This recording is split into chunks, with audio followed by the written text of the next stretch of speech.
Welcome to the international launch of the Peugeot 408. Now, this is a really interesting car. It's trying to be a lot of different things. It's an executive saloon, it's a family hatchback, it's an SUV, it's a bit of all sorts of different things. It is on sale in the UK now, starting from about £31,000 up to about £43,000. You've got two plug-in hybrid options with electric range of around about 37 up to 41 miles, depending on your wheel size, varying from 180 PS up to 225. And of course, there is also a standard 1.2 litre petrol engine. There is a pure electric version of this car coming, but not for a year or so, we don't think. So I look forward to seeing that one. In the meantime, let's have a closer look at the Peugeot 408.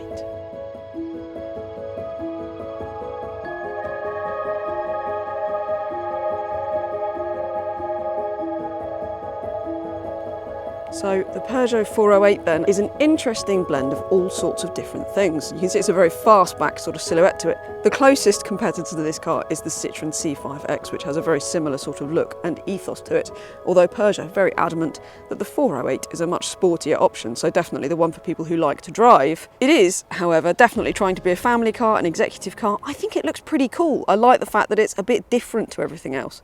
I rather like these little, they call them cat ears for the aerodynamics.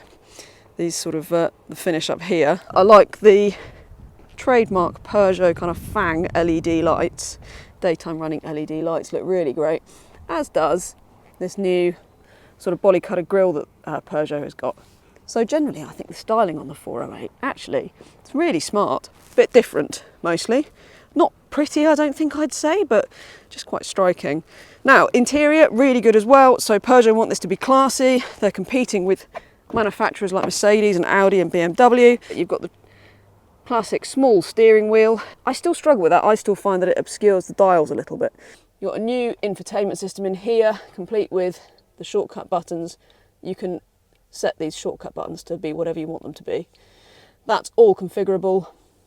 Graphics are actually really good. I don't mind this system, you know. I do find it a bit too easy to hit these shortcut buttons, but you've got all the features you want. The Android Auto, Apple CarPlay. I suppose one day I might forgive them for having all the climate controls in the screen. For now, I'll get over it. I just think it sort of does what you need it to, and the graphics are good, as are the sort of 3D digital dials up the top there. And you know what? It is quite a practical car as well. There's lots of legroom in the back here, as you can see. So I mean, I can sit behind a very tall driver, no problem at all. But if you're tall, there's not that much headroom in the back, so that might be a bit of an issue. Other than that, not too bad, and you get your charging and your cup holders back here as well. It's kind of got everything you need, a bit of through loading into the boot there. Now, the boot is also pretty practical. Got really decent floor space in the boot. You can drop the seats here from the boot as well, but it's a reasonably shallow boot, I would say, and also the load lip's slightly high, so I do think that a conventional estate might in many ways be slightly more practical than this car.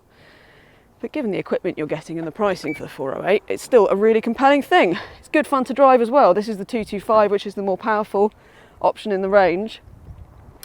It's still, I mean, it's, you know, the handling and ride actually very good. I'm really impressed with that. It's just the powertrain. I just find the gearbox a little clunky, and it's sort of strangely difficult to find a happy sort of 7/10 performance in this car. It's either just cruising really kind of lazy and chilled and refined, or it's kind of revving really hard.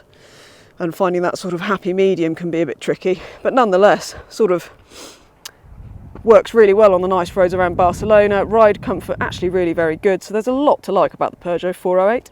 It's practical, it's intriguing, it looks cool, it's really classy inside, great equipment, so I can really see why you'd go for this as a refreshing alternative to almost anything from a family SUV to a hatchback or a executive saloon, really. I'm sorry that we couldn't bring you our usual full review from the launch this time, but keep your eyes peeled on the CarGurus UK YouTube channel for a full video on the Peugeot 408 very soon.